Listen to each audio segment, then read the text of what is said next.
Before we start, I'd just like to acknowledge that we're on the Gadigal land of the Eora Nation. This always was, always will be Aboriginal land, and sovereignty was never ceded. Hi guys, my name is Izzy, I use she, her pronouns, and I'm a part of SS4C, School Strike for Climate. Today I'm going to be having a discussion with Tim Flannery about his newest book, The Climate Cure. This event is presented in partnership by the Wheeler Centre and the State Library of New South Wales. Tim Flannery is a scientist, an explorer, a conservationist, and a leading writer on climate change. If I were to read out all of his academic positions, we would run over time. Tim Flannery was 2007 Australian of the Year. So this is your third book written about climate change. Oh, well, it's at least my third book, Izzy, I think. And look, thanks so much for granting me the interview. It's great to be here with you today. Thank you. It could be my last book on climate change, though, because we're getting close to the point where we have to act or else things are not going to be so good. Yeah, the point of no return. What inspired you to write this book? Like, what was the last straw of climate denial for you?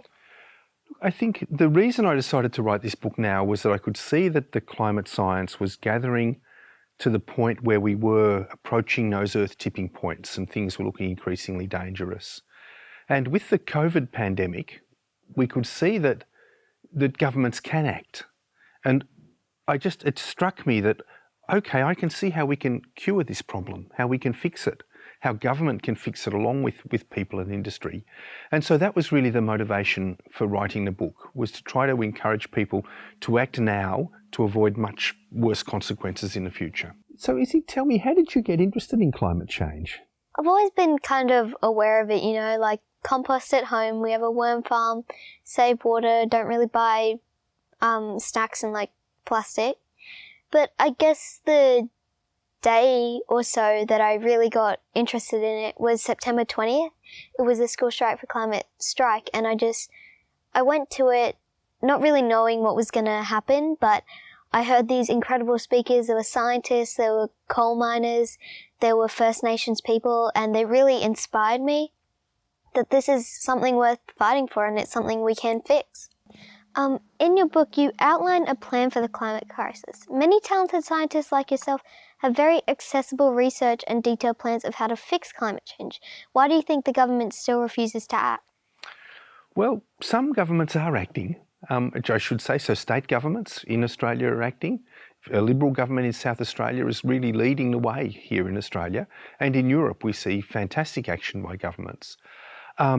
It's just at the federal level, there is a certain group within the federal parliament, within the Liberal National Party, there's probably only 25 of them, who don't want to see action for their own particular reasons. And they are holding the whole nation to ransom at the moment. So governments are acting, and can I just explain to you how they could act? Yeah, totally. So we saw with the Morrison government when the COVID pandemic came along, that once the Prime Minister was convinced that this was a real emergency, and that happened in about middle of March, when he saw that the number of infections was doubling every 4 days, he took drastic action. And what he did was stop the transmission. And that involved doing a whole lot of things that had a bad impact actually on our economy and was pretty tough for people to do. But it did what it needed to do, which was stop the transmission of the disease. And with climate change, we've got to do the same sort of thing with our emissions. We've just got to stop the increase in emissions and start cutting them. And we know we can do that. We can do it with minimal cost to the economy. And if we take a social justice approach, we can do it without impacting on communities that are today dependent upon coal and so forth. So you stop the transmission, stop the emissions. The next thing you've got to do is make sure you've got enough emergency capacity to deal with the casualties. We did that with our hospitals during COVID. We can do it with climate change. We just got to make sure we invest in making sure people who have been harmed by say climatic events, we can take care of them. And we've got to make sure that our environment is also taken care of. So we need to take care of the Great Barrier Reef. We can do that, you know. And thirdly, the final thing is we need to search for a vaccine. And people say, well, what's a vaccine for climate change look like? I can tell you it looks like a planet with healthy forests, maybe with seaweed cultivation offshore, with a whole lot of plants that are sequestering CO2 out of the air, and maybe using other means too to draw CO2 out of the air. Because once we do that, we can help nature reinstate the balance that makes life as rich as it is today. If only Morrison had acted like that when the bushfires were raging. He could have, Yeah. and there was nothing stopping him. Would have been less costly, in fact, than what he did with COVID. But ideology gets in the way. Some people, ideology and self-interest. So some people out there who lie about this issue because they're paid to by the fossil fuel industry and others. There are others who, for whatever ideological reason, just don't want to admit there's a problem. But they're a tiny minority. It's like 7 or 8% of Australians. So once we can get over that, get over those 25 people in Parliament who are holding us back, I think we can do things really quickly. But, you know, how we get to that point is the question. Yeah. You've been ringing the alarm bell on climate change for decades now. Do you think politicians have been listening? I know some amazing politicians who are aware of climate change and taking action. They just don't have enough support. This question kind of piggybacks off the last one. Well, do you know, Izzy, in my time talking about climate change, I've met quite a number of politicians. So I used to chair something called the Copenhagen Climate Council, and I wrote a book called The Weather Makers. And when I wrote that book, I got to meet a lot of politicians, including some who came to me and said, what can I do, both in America and in Canada? And they ended up implementing fantastic programs for cutting emissions and doing good things. But others weren't engaged. And so, you know, I think we can change things, but the time is so short. And if there's one thing that I would ask is just that our Prime Minister and our Federal Parliament acknowledge that we are in a state of emergency. Because once you do that, you can take the action that's required. But leave it 5 or 10 years and we may have lost the opportunity to act. In your book, you state that you were made Australian of the Year 13 years ago for combating climate change. Does it make you angry that 13 years later the government is approving more fossil fuel projects than before, and some of them are still denying climate change? Oh, I don't get angry. I just keep pushing on. Anger is, for me, counterproductive.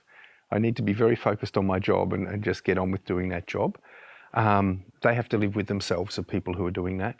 But, you know, 13 years ago when I was made Australian of the Year, if we'd have acted then, the costs of action would have been tiny and we would have avoided so many severe disasters, you know, if the world had acted at that point.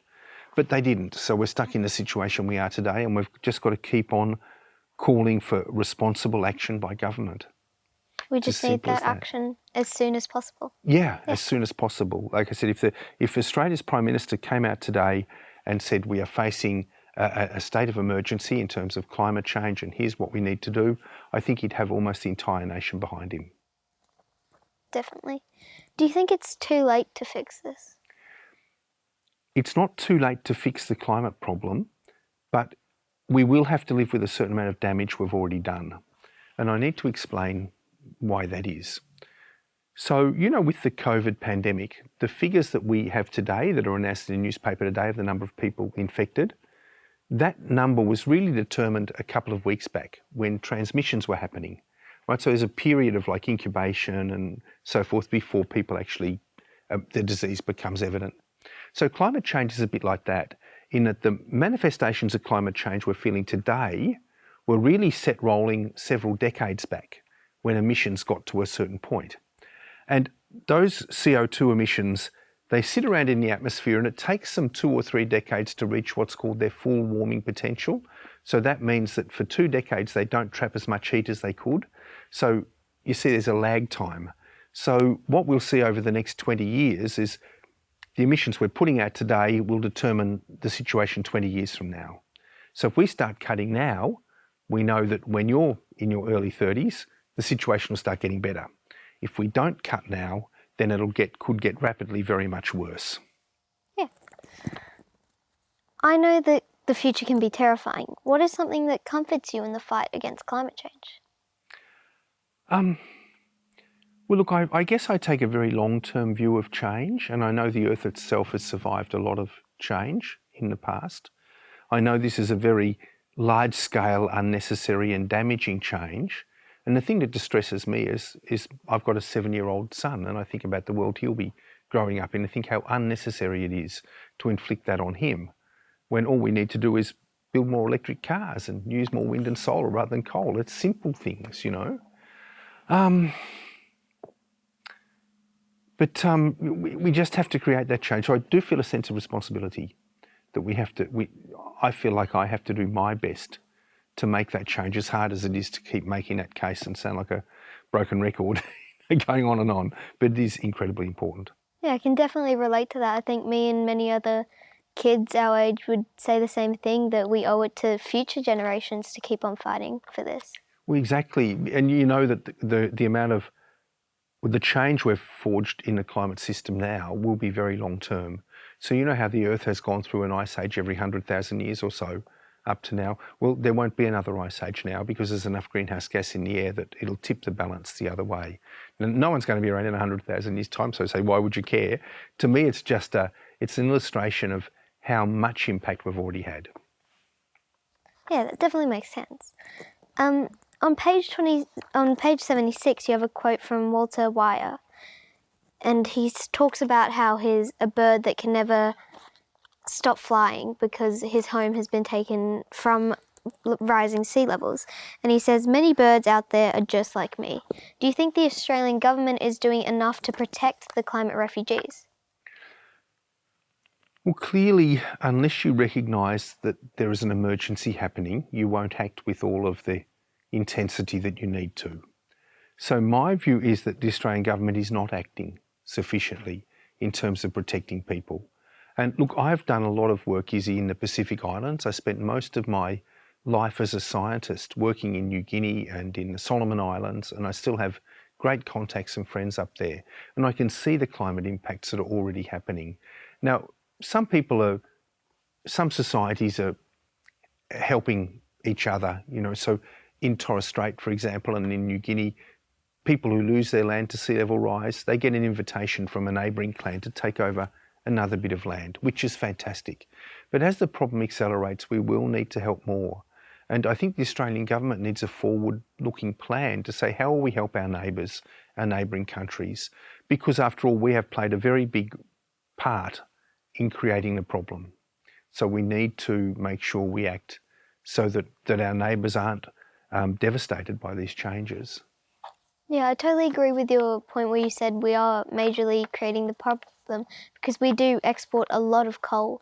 And even if we're not burning it in Australia, we know that wherever it's being burnt, that CO2 is still being released into the atmosphere, no matter where it is in the world. That's right. And we are getting rich on that. Right? And it's a wrong trade. It's the sort of thing we shouldn't be doing. We shouldn't be enriching ourselves at the expense of future generations. That's just fundamentally wrong. If Scott Morrison was listening right now, what would you say to him? I'd say, Prime Minister, respectfully, I ask you to declare a climate emergency just as you did a pandemic. Well in advance of WHO declaring the pandemic, you did that and that was great. Could you do the same for climate? Because we are in the same sort of danger and the time frames are also short. So be a hero to the nation. Declare a state of an emergency and act on it to bring us to safety. Well, Scott Morrison, if you're listening, Tim Flannery has said that. Please take that into account.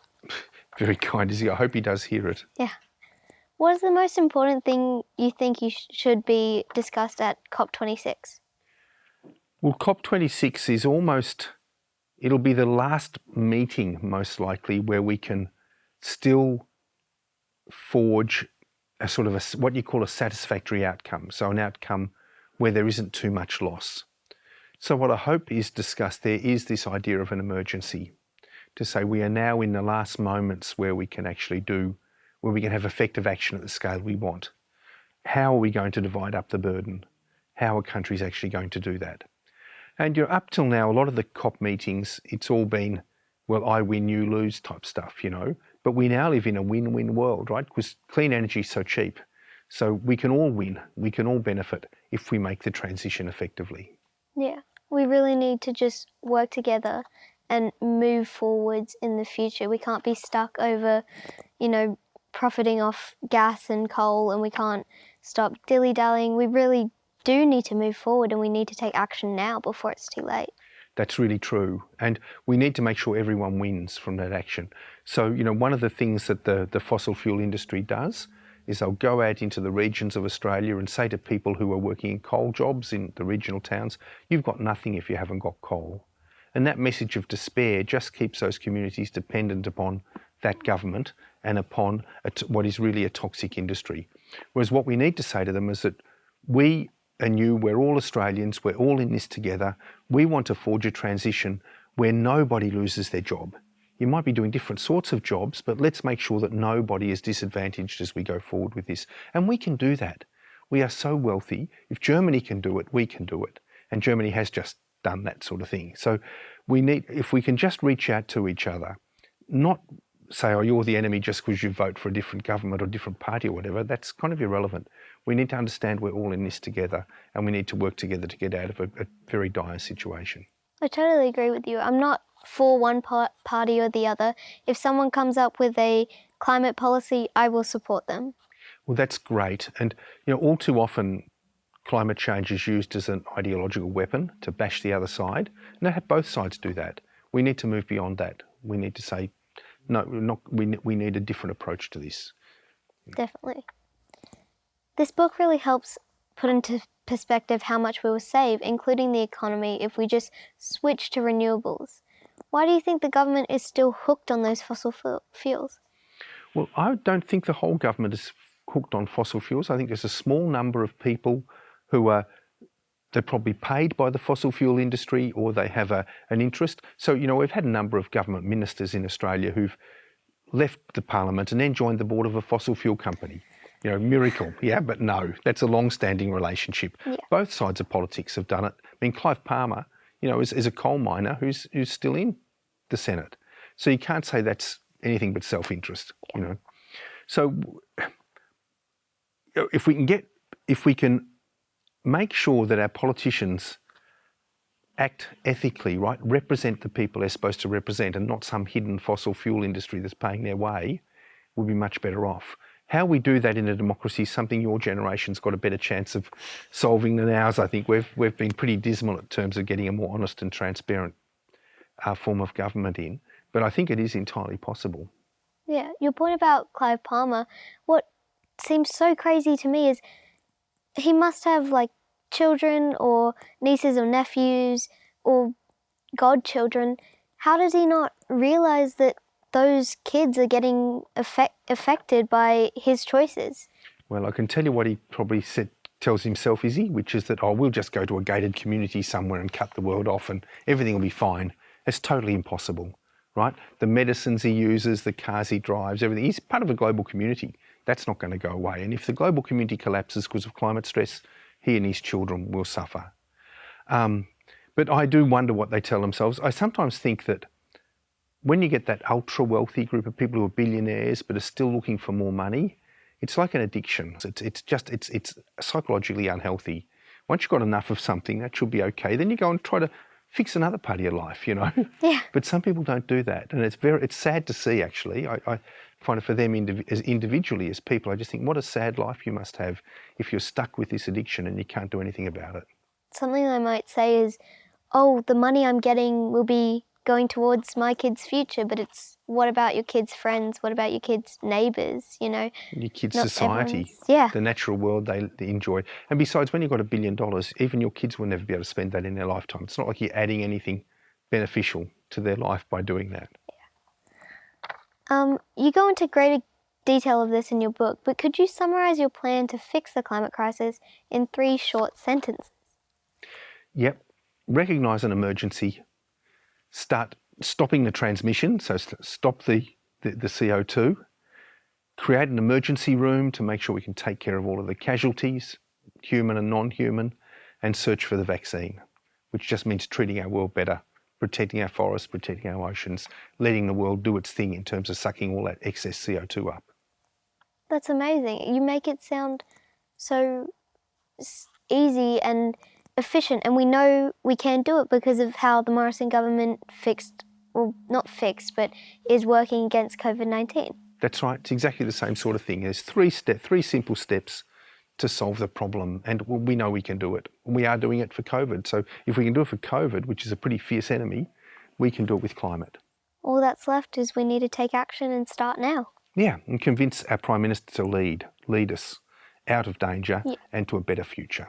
Your book definitely has that hopeful vibe. It definitely tells people that it's not all bad. We can make it out of this. There is a plan. There is a way we can fix this. And I heard you're involved with a class action on climate change too. Can you tell me what that's about? Yeah, so these two lawyers, David and Jack from Equity Generation Lawyers, they reached out to me telling me that they were going to file a class action against the Environment Minister, Susan Ley, to put a prevention on the Vickery coal mine extension, which is a coal mine extension that over the next 25 years will produce 168 million tonnes of coal.